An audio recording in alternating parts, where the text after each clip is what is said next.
Welcome to Hotline TV. I'm Tim Sod. And I'm Amy Walter, not related to Tim Sod. Tim, No. you've got to stop dressing like me. This I is don't freaking know. me out. Yeah, it's All right. it's You know awful. what it is, really, Tim? It's our love, our joint love For house races. for house races. And that's what we're going to do right now. We are going to spend our time here on Hotline TV going through the most vulnerable house races. You spent all weekend crunching the FEC numbers. You know these candidates better than anybody else. Tell us, as we look through the most vulnerable 10 to 15 members of Congress here, how do their numbers look? Number one on your list, Joseph Cao. Joseph Cao. And you know what? How's his I almost feel bad putting him on this list because he almost doesn't even belong on this list. He belongs on some other list. Where What list? The list called one-term members? That's right. And I feel bad, but you know, when is there any world where he wins re-election? there is a world if Bill Bill Jefferson runs? That's All right. right, If fine. you know, if Bill Jefferson runs, or you know, if there's some awful primary and you know some other divisive candidate, I honestly can't think of another circumstance. But he's looking pretty much like a one-termer. He has about $60,000 in the bank, which is not going to cut it in New Orleans Or when he's anywhere. going to have anywhere. So. For the race, he's going to find 62% African-American district, went 75% for Barack Obama. You know, Republicans have trouble All right, so getting put him in elected another 20% Right, nonetheless. African-American districts. Yeah. All right, so why can't, should you put Walt Minnick in one-term candidate too? No, I don't think so. I think Democrats... Idaho is not to Democrats what Louisiana is to Republican, or New Orleans is to Republican? Not necessarily, but the same sort of instance happens here.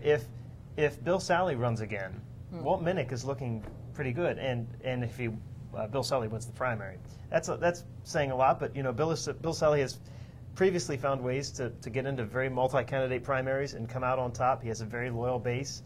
You know, if this ends up a 5 or 6 candidate primary, which it's looking like it may, It could happen. It could happen. Well, how did Minnick do fundraising-wise?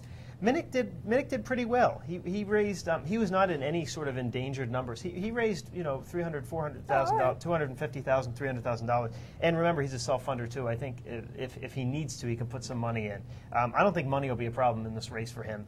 He's also not doing anything to offend. He voted against the stimulus in the budget, so I think he's voting with his district a bit, finding ways to be independent from the party, and will be hard to attack as a typical Democrat.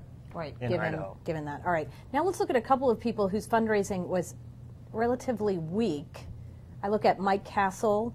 I look at Bill Young. Bill Young in That's Florida. right. Okay, two people that were mentioned as potential retirements. The last thing in the world Republicans need are retirements in these sorts of districts. And those carry Obama districts. Right. Where there's only 6 left. All right, so what's the story? Is Castle, what's going to... Castle, could run for Senate, could retire, or could run for re-election. I think Democrats obviously are hoping he leaves that seat, because if he does, there's no bench in Delaware for Republicans. This seat goes to Carney. Carney wins it. But Castle raised $70,000 this cycle. Doesn't mean he's not going to run for re-election. It just sends a very bad sign that he's not running. Not coincidentally, John Carney, the former lieutenant governor, got into the race a few days after he announced his numbers. Probably not intentional, but it shows that he's he's a possible retirement.